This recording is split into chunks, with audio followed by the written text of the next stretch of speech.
Hello student, तो आशा करते हैं आप सभी अच्छे होंगे। तो आज हम करेंगे क्लास 6 का प्रश्नावली 3.3 से क्वेश्चन नंबर 2। तो इसमें हमें दिया है विभाज्यता की जांच के नियमों द्वारा ज्ञात कीजिए कि निम्नलिखित में से कौन सी संख्या 4 से विभाज्य है और कौन सी 8 से विभाज्य है। तो यहाँ पर ये संख्या दे रखी है और यहाँ हमें चेक करना है कि कौन सी संख्या 4 से विभाज्य है और कौन सी 8 से विभाज्य है। तो इन प्रश्नों को करने से पहले हमें ये देखना है कि ये जो विभाज्यता नियम होता है वो क्या है। तो 4 का विभाज्यता नियम क्या कहता है और 8 का विभाज्यता नियम क्या कहता है, तो हम ये समझते हैं। तो देखो, किसी संख्या के अंतिम 2 अंकों, ठीक है, जैसे इकाई और दहाई के स्थान के अंकों से बनी संख्या 4 से विभाजित है। अब समझो, मान लो कोई संख्या है, जैसे हमने ले ली कोई 332 ले ली, ठीक है। अब 4 के लिए इकाई और दहाई, अगर इन संख्या में इनसे जो संख्या बन रही है, 2 संख्या से इकाई और दहाई कौन बन रहा है, इकाई और दहाई से हमारा क्या बन रहा है, 32 बन रहा है। और 32 में अगर 4 का भाग जाता है, 32 में 4 का भाग जाता है, तो इस पूरी संख्या में भी 4 का भाग जाएगा। ये हमारा नियम कहता है 4 का, ठीक है। अब 8 का नियम देख लेते हैं। तो विभाज्यता नियम क्या है कि किसी भी संख्या के अंतिम 3 अंकों, ठीक है, 3 अंक कौन कौन से, इकाई, दहाई, सैकड़ा के स्थानों के अंकों से बनी संख्या 8 से विभाज्य है। तो देखो, ये क्या कहता है कि कोई भी मेरी संख्या है, मान लो ये है हमारी, ठीक है, संख्या। तो कौन सी संख्या हमें क्या आंसर लेनी है, इकाई, दहाई, सैकड़ा। इकाई, दहाई, सैकड़ा यानी अंतिम 3 अंक में 8 का भाग जा रहा है, ठीक है, यानी 8 का भाग जा रहा है। 8 से अगर हम भाग देंगे तो 3 अंक में 8 का भाग जा रहा है पूरा, तो इस पूरी संख्या में भी 8 का भाग जाएगा। ये हमने समझ लिया। तो देखो, अब हमें इसमें पूरी संख्या में भाग करने का, जैसे हम 4 से भाग करेंगे तो इस पूरी संख्या में 4 से भाग करने की ज़रूरत नहीं है। तो आपको क्या करना है, आपको इस पूरी संख्या में भाग देने की ज़रूरत नहीं है। केवल आपको क्या देखना है, अंतिम 2 अंक देखने हैं। अगर 4 से भाग देना है तो आपको अंतिम 2 संख्या से क्या देना है, भाग देना है। अगर आपके अंतिम 2 संख्या में भाग चला गया तो इस पूरी संख्या में भी 4 का भाग चला जाएगा, ठीक है। अब फिर हमें 8 से देखना है। तो 8 का विभाज्यता नियम हमने समझा दिया। तो अब हम करते हैं। तो देखो, तो अब हम 4 से, देखो 4 का विभाज्यता नियम कहता है कि अंतिम 2 अंक देखने हैं। तो इन दोनों में 4 का भाग जा रहा है, तो इस पूरी संख्या में भी 4 का भाग जाएगा। तो 4 एकम 4, ठीक है, 3 और ये 4 अट्ठे 32। अब देखो, पूरा भाग चला गया, नीचे क्या आया, 0 शेषफल आया, यानी पूरा भाग चला गया। तो हम क्या कहेंगे कि 4 इन दोनों संख्या को, इकाई और दहाई, इन दोनों संख्या को भाग कर रहा है, तो इस पूरी संख्या को भी करेगा। तो क्या लिखेंगे, हाँ, ठीक है, हाँ, कि 4 क्या है, इस पूरी संख्या को भाग करेगा। अब 8 का देख लेते हैं। तो 8 का विभाज्यता नियम कहता है कि इन तीनों संख्या में, देखो यहाँ पर 3 ही संख्या है, तो तीनों में हम भाग दे के देखेंगे। तो भाग दे के देखते हैं। तो 8 से भाग देंगे तो क्या हो जाएगा, 8 एकम 8, 8 7 56, ठीक है। तो 8 7 56 में हम भाग देंगे, देखो 8 7 56, अब भाग देंगे जब हम, तो क्या आ जाएगा, 1 आ जाएगा और नीचे 2 उतर जाएंगे। तो ठीक है, अब 8 एकम 8 भाग दे दिया, 12 में से 8 गए तो 4 बच गए। यानी देखो, शेषफल क्या है, 4, यानी 8 इस संख्या को भाग नहीं कर रहा। तो हम क्या लिखेंगे, नहीं, यानी 8 इस नहीं, ठीक है, 8 इस संख्या में, 8 का इस संख्या में भाग नहीं जाएगा, ठीक है। अब हम इसका चेक करते हैं। तो देखो, अंतिम अंक 4 के लिए चेक कर रहे हैं। तो 4 का विभाज्यता नियम क्या कहता है कि अंतिम 2 संख्या में हमें भाग देकर देखना है। अगर भाग जाता है तो इस पूरी संख्या में भी 4 का भाग जाएगा। तो देख लेते हैं हम भाग करके, ठीक है। कितना है हमारा, 52। तो 52 में हम भाग करके देखते हैं, 4 का तो जाता है, तो 4 एकम 4, घटाएंगे तो 1 और ये 2, ठीक है। अब 4 तिया 12, ठीक है, यानी शेषफल आया हमारा 0, यानी 4 इस पूरी संख्या को भाग कर रहा है, तो इस 4 इस पूरी संख्या को भी करेगा, यानी 4 इन दोनों को कर रहा है, तो इस पूरी संख्या को भी भाग करेगा। तो लिखते हैं हाँ, यानी 4 का इस संख्या में भाग जाएगा। अब 8 का चेक करते हैं। तो 8 के लिए हमें अंतिम 3 अंक देखने पड़ते हैं, लास्ट के 3, इकाई, दहाई, सैकड़ा, 3। तो 3 में, इनमें हमें क्या देना है, भाग दे के चेक करना है। तो देखते हैं, 8 चौक 32, घटाएंगे तो कितना आ जाएगा, 3 और ये 2, ठीक है। फिर से 8 चौक 32, यानी देखो हमारा पूरा पूरा भाग चला गया 44 बार में, है ना, शेषफल 0 आया। तो इस संख्या में भाग चला गया 8 का पूरा पूरा, तो इस संख्या में भी जाएगा, ठीक है, पूरी संख्या में भी जाएगा। तो कहेंगे हाँ, यानी 8 इस संख्या को क्या करेगा, भाग करेगा। अगला चेक कर लेते हैं। तो देखो तीसरे में हमें देख रखा है 0, ठीक है, ये 0। अब 0 में हमें 4 का भाग देना है। तो देखो 0 में 4 का भाग देना है, तो 0 क्या होता है, तो 0 एक ऐसी संख्या है जिसमें सभी का भाग जाता है। 0 क्या है, 0 एक ऐसी संख्या है जिसमें सभी जितनी भी संख्या हैं उनका भाग जाता है। तो लिखेंगे हाँ, यानी इन दोनों संख्या में भाग जा रहा है, तो इस पूरी संख्या में भी क्या जाएगा, 4 का भाग जाएगा। आप करके देख लेना एक बार, ठीक है। तो ये एक लिखेंगे हाँ। अब 8 का चेक करते हैं। तो देखो 8 में हमें इकाई, दहाई, सैकड़ा, 3 संख्या में 500 में चेक भाग देना है। तो देख लेते हैं, ठीक है। तो 8 का हम करेंगे तो कितना आ जाएगा, 8 छंग 48, ठीक है, घटाएंगे तो 2 और ये 0, ठीक है, 8 दूनी 16, ठीक है। अब कितना आ जाएगा, 4। तो देखो शेषफल यहाँ बच रहा है 4, ठीक है। तो यानी 8 इस पूरी संख्या को भाग नहीं कर रहा, तो 8 इस पूरी को भी नहीं करेगा, यानी इसको 3 संख्या को भाग नहीं कर रहा। हमने चेक किया था तो इस नहीं भाग हुआ था, है ना, शेषफल नीचे 4 आया था। तो 8 क्या करेगा, इस पूरी संख्या को भी भाग नहीं करेगा। तो ये लिखेंगे नहीं, यानी 8 से इसका भाग नहीं जाएगा, ठीक है। अब अगला चेक करते हैं। तो हम इसके लिए अगला एक न्यू पेज ले लेते हैं। तो देखो अब हमें दे रखा है 6000। अब हमें देखो 6000 में पीछे की 2 संख्या से इकाई और ढाई, और इकाई और ढाई के स्थान पर क्या है, 0 है। तो 0 में किसी का भी, देखो 0 में हम किसी का भी भाग दें तो 0 एक ऐसी संख्या है जिसमें सभी संख्या क्या जाता है, भाग जाता है। तो क्या लिखेंगे, हाँ, यानी अगर इन 2 संख्या में भाग जा रहा है 4 के लिए, तो इस पूरी संख्या में भी 4 का भाग जाएगा। तो लिखेंगे हाँ कि 4 इसको भाग करेगा। अब 8 का चेक करते हैं। तो 8 के लिए देखो इकाई, दहाई, सैकड़ा, 3 0 हैं, है ना।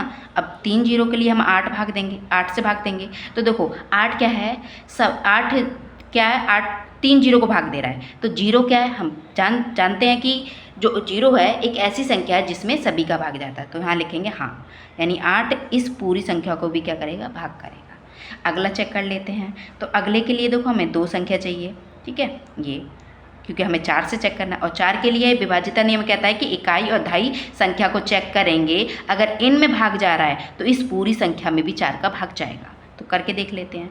तो 4 एकम 4, 1 और ये, ठीक है। अब हमारा क्या आएगा, ठीक है, घटाएंगे तो 4 चौक 16, ठीक है, 3 आ गया, यानी हमारा शेषफल क्या आ गया, 3। अब देखो 4 ने इस संख्या को तो भाग करा नहीं, तो क्या कहेंगे, इस संख्या को भी 4 भाग नहीं करेगा, यानी 4 का इस संख्या में भाग नहीं जाएगा। तो लिखेंगे नहीं, ठीक है। अब 8 से चेक करते हैं। तो 8 का देखो क्या कहता है। तो 8 के लिए इकाई, दहाई, सैकड़ा, इन 3 संख्या में हम क्या देंगे, भाग देंगे। तो 8 का देते हैं। तो 8 एकम 8, ठीक है, घटाएंगे तो कितना आ जाएगा, 7। अब ऊपर से 9 उतार लेंगे, 8 निम 72, ठीक है, 8 निम कितना आ जाएगा, 72। अब जब घटाएंगे तो कितना आएगा, 7, यानी जो शेषफल कितना आ रहा है हमारा, 7 आ रहा है, यानी 8 इस संख्या को भाग नहीं कर रहा, ठीक है, 8 का इस संख्या में भाग नहीं जा रहा, तो इस पूरी संख्या में भी भाग नहीं जाएगा। तो हम लिखेंगे नहीं, क्या लिखेंगे, नहीं, ठीक है। अब अगला चेक कर लेते हैं। तो देखो इसके लिए हम 60 में भाग देना है 4 का। तो 60 में भाग जाता है 4 का, नहीं, ये देख लेते हैं। तो 4 एकम 4, ठीक है, 0 उतार लेंगे, 4 पंजे 20, ठीक है, यानी देखो नीचे जो शेषफल है वो कितना आ रहा है हमारा, 0 0 आ रहा है।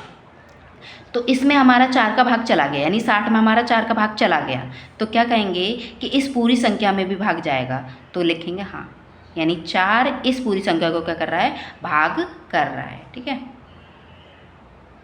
अब 8 का चेक करते हैं। तो 8 के लिए हमें क्या लेना है, इकाई, दहाई, सैकड़ा, ये 3 संख्या देखनी है। तो 560, तो 560 में हम 8 का भाग देंगे तो देखो जाता है कि नहीं जाता, ये देख लेते हैं। तो 8 7 कितना होता है, 56, पूरा पूरा चला गया, ठीक है। अब ये 0 इसके साथ लगा देंगे, ठीक है। तो देखो पूरा पूरा हमारा शेषफल क्या है, 0। तो 8 इस संख्या को भाग कर रहा है, यानी इन 3 संख्या को 8 भाग कर रहा है, तो इस पूरी संख्या में भी 8 का भाग जाएगा। तो लिखेंगे हाँ, ठीक है, हाँ। अब देखो अगला, ठीक है, तो उसके लिए हम देख लेते हैं क्या, 84। अब 84 में हमारा 4 का भाग जाता है कि नहीं, ठीक है, इकाई और दहाई। तो 84 में हमारा 4 का भाग जाता है, तो जाता है या नहीं, तो देखते हैं। तो 4 दूनी कितना होता है 8, चला गया। ठीक है, अब 4 नीचे उतार लेंगे तो 4 एकम 4। अब देखो जब हमने 84 में भाग दिया 4 का तो कितना आया 0, और 0 हमारा जब आया तो 4 इसको क्या कर रहा है, पूरा पूरा विभाजित कर रहा है। तो जब 4 इस संख्या को विभाजित कर रहा है तो इस पूरी संख्या को भी क्या करेगा, भाग करेगा। तो लिखेंगे हाँ। ठीक है, हाँ। अब हम 8 का चेक कर लेते हैं। तो 8 के लिए देखो 0, 4, इकाई, दहाई, सैकड़ा, इन 3 संख्या में हमारा जाना चाहिए भाग। अब देखो हमारी कितनी 3 संख्या बोली है ना, 8 का। ठीक है, अब देखो यहाँ देखो जो 4 संख्या है ये 2, इकाई, दहाई, सैकड़ा। सैकड़ा है, देखो सैकड़ा के स्थान पर क्या है 0 है। ठीक है, और हमारी कितनी 0 को तो कोई वैल्यू नहीं होती, जब संख्या के आगे कोई वैल्यू 0 लग जाता है तो उसकी वैल्यू नहीं होती, पीछे लग जाए तो वैल्यू होती है। तो अब देखो ये हमारी जब 0 हटा देंगे, जब कोई वैल्यू नहीं है तो हट जाएगा। अब रह कितनी जाएगी हमारी, 2 ही संख्या रह जाएंगी। अब 2 संख्या में हमारा 4 का भाग नहीं जाएगा। ठीक है, करके देख लेते हैं, आपको करके दिखा देते हैं। तो देखो 4 एकम 8 से 8 एकम 8 कट गया। ठीक है, 4 आ गया। अब देखो यहाँ 4 है और 8 4 को भाग नहीं करेगा क्योंकि ये छोटी संख्या है। तो हमारा कितना आया, रिमाइंडर जो नीचे आया वो कितना 4, शेषफल 4 आया। तो ये 8 जो इसको भाग नहीं कर रहा तो क्या लिखेंगे, नहीं। ठीक है, नहीं। अब देखो हमारा 3 और रह गए, उसे भी ख़त्म करते हैं। तो देखो 72 में हम 4 का भाग दे के देखते हैं। 4 एकम 4, 3 आ जाएगा, 4 अट्ठे 32। ठीक है, तो 4 अट्ठे 32, तो ये देखो पूरा पूरा चला गया भाग। ठीक है, शेषफल हमारा 0 आया, यानी 4 का जब हमने 72 में भाग दिया तो 18 बार में चला गया। तो ये 4 हमारे इस संख्या को भाग कर रहा है, तो क्या कहेंगे कि इस पूरी संख्या को भी भाग करेगा। तो यहाँ लिखेंगे हाँ। ठीक है, हाँ, यानी 4 का इस पूरी संख्या में भाग जाएगा। ठीक है, अब देख लेते हैं आगे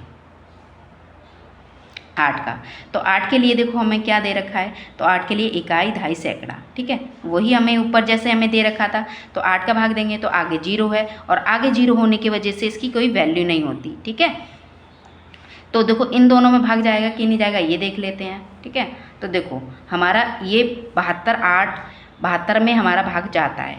ठीक है, क्या हमारा 72 में भाग हमारा जाता है। ठीक है, कितने बार में, 9 बार में। ठीक है, 8 निम 72, तो हम लिखेंगे हाँ। ठीक है, ऐसा हर बार नहीं होगा कि हमारा भाग नहीं जाए, तो यहाँ लिखेंगे हाँ। ठीक है, हाँ, क्योंकि देखो अगर 0 भी हटा देंगे तो हमारा 8 निम 72 होता है ना। 0 हटा देंगे क्योंकि 0 आगे की वैल्यू नहीं होती, तो 8 निम 72 होता है। तो ये 8 इस संख्या को भाग कर रहा है, तो इस पूरी संख्या को भी क्या करेगा, भाग करेगा। तो यहाँ लिख देंगे हाँ। चेक कर लेना आप, अगर आपको कोई डाउट है तो। आगे हम देखते हैं 4 से। तो देखो इकाई और दहाई, इन दोनों संख्या पे हमारा 0 0 है, तो 4 से भाग क्या है, जिसमें सभी संख्या क्या जाता है, भाग जाता है। तो लिखेंगे हाँ। अगर 4 का इन दोनों 0 में भाग जाता है तो इस पूरी संख्या में भी भाग जाएगा। ठीक है, तो लिखेंगे हाँ। अब देखते हैं हम 8 का चेक कर लेते हैं। तो 8 के लिए देखो इकाई, दहाई, सैकड़ा, 3 संख्या लेनी है, यानी 700। तो 8 का चेक करते हैं। ठीक है, तो 8 के लिए हमारा देखो कितना हो जाएगा, 8 8 8 64। अब जब हम घटाएंगे तो कितना आएगा, 6 आ जाएगा, और नीचे ले लेंगे 0। ठीक है, 8 7 कितना होता है, 56। अब जब घटाएंगे तो 4 आ जाएगा, यानी हमारा जो शेषफल है 4 है। तो 4 जब आया तो 8 ने इस संख्या को क्या करा, भाग नहीं करा, है ना। इसमें 8 का, इस संख्या में 8 का भाग नहीं गया, तो हम कहेंगे इस पूरी संख्या में भी 8 का भाग नहीं जाएगा। तो लिखेंगे नहीं। ठीक है, क्या लिखेंगे, नहीं। अब देखते हैं हमारा एक रह गया लास्ट, उसे भी हम ख़त्म करते हैं। तो देखो हमारा 50 है, अंतिम अंक क्या है 50, और 4 से भाग देने पर जाता है कि नहीं ये देखते हैं। तो 4 एकम 4, 1 बचा। ठीक है, 4 दूनी 8, यानी इसमें क्या आया, शेषफल हमारा 2 आया है, यानी जो 4 है, 4 ने 50 को भाग नहीं किया, तो 50 का भाग इसमें नहीं गया, तो इस पूरी संख्या में भी 50 का भाग, 4 का भाग नहीं जाएगा। तो लिखेंगे नहीं। ठीक है, नहीं। अब अगली देख लेते हैं 8 का जाता है कि नहीं जाता। तो इकाई, दहाई, सैकड़ा, यानी 150 में। तो देखो 8 एकम कितना हो जाएगा, 8 एकम 8, तो 8 एकम 8 रखेंगे। ठीक है, हमने रख लिया। ठीक है, अब घटाएंगे तो कितना आएगा, 7, और ये 0 उतार लेंगे। ठीक है, 8 8 8 कितना हो जाएगा, 64, घटाएंगे तो 6। ठीक है, यानी जो शेषफल है हमारा कितना आया, 6 आया। अब जब 6 आया तो देखो 8 ने इस संख्या को भाग नहीं करा क्योंकि रिमाइंडर 6 आया, तो पूरा नहीं करा, 0 आना चाहिए तो हमारा पूरा भाग हो जाता है। तो इस संख्या को 8 ने भाग नहीं करा, तो हम कहेंगे इस संख्या में भी 8 का भाग नहीं जाएगा। तो लिखेंगे नहीं। ठीक है। नहीं, अब आपको एक बात समझने की है। देखो, अगर हमारा 4 में किसी संख्या का 4 में भाग जाता है तो 8 में जाए या ना जाए हमें चेक करना पड़ेगा। अगर हमारा 4 में अगर किसी का भाग नहीं जाता तो हमारा निश्चित है कि 8 में भी हमारा उसका भाग नहीं जाएगा। ठीक है, तो हमने ये कर लिए। तो आपको वीडियो पसंद आई तो वीडियो को लाइक करें, शेयर करें, कमेंट करें और चैनल को सब्सक्राइब करें। Thank you for watching my video and bye bye, take care.